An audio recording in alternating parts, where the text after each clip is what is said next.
बिस्मिल्लाहिर्रहमानिर्रहीम। अस्सलाम वालेकुम। सऊदी इन्फो यूट्यूब चैनल में आपको खुश आमदीद कहते हैं। जो भी सोशल मीडिया स्टार बनने की कोशिश करते हैं और फिर उनको सऊदी अरेबिया के रूल्स एंड रेगुलेशंस का भी पता नहीं होता, फिर ऐसे ही होता है। दो सऊदी ख़वातीन को इसलिए गिरफ़्तार किया कि उन्होंने सोशल मीडिया पर वीडियो अपलोड की और वीडियो में किसी दूसरे मुल्क का ज़िक्र किया, कुछ ऐसे अल्फाज इस्तेमाल किए जो कि नामुनासिब अल्फाज थे।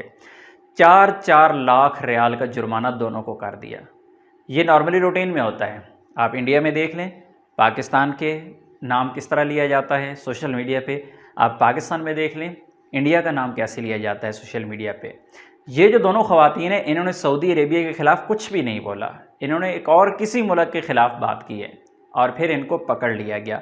सोशल मीडिया पर किस तरह आपने ख़ुद को महफूज रखना है, इस पर ऑलरेडी मैं काफ़ी ज़्यादा डिटेल वीडियोस शेयर कर चुका हूँ, लेकिन फिर भी 2-4 चीज़ें आपको यहाँ पे बता देता हूँ।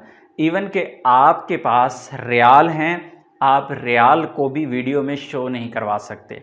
मसलन आप शोखी मारने की कोशिश करें कि ये रियाल गिनती हो रही हैं, जिस तरह टिकटॉक पे होता है, ये ऐसे ऐसे कुछ हो रहा है, कुछ भी ऐसा कि अपने मुल्क में भेज रहा हूँ, ये कमा लिए, कुछ लोग दरख्तों पे लगा के वहाँ से उतार रही हैं, तो ये सारी चीज़ें जो हैं ये ख़िलाफ़ वर्जी में आती हैं। इसी तरह बाकी जो आप मार्केट्स में जाते हैं, किसी फंक्शन में जाते हैं, जिस तरह जद्दा सीज़न, रियाद सीज़न, और इसके अलावा आप बीच पे चले जाते हैं, कहीं भी ऐसी जगह पे किसी की वीडियो बनाना वो भी एक जुर्म है।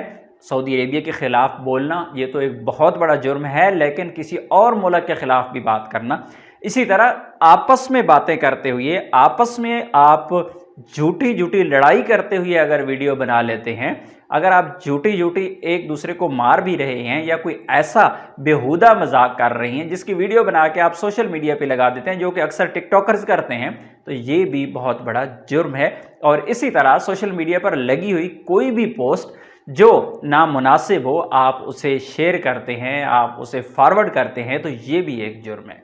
सोशल मीडिया को इस्तेमाल ज़रूर करें, लेकिन आदाब के दायरे के अंदर रहते हुए। अपनी दुआ में याद रखिएगा। अस्सलाम वालेकुम।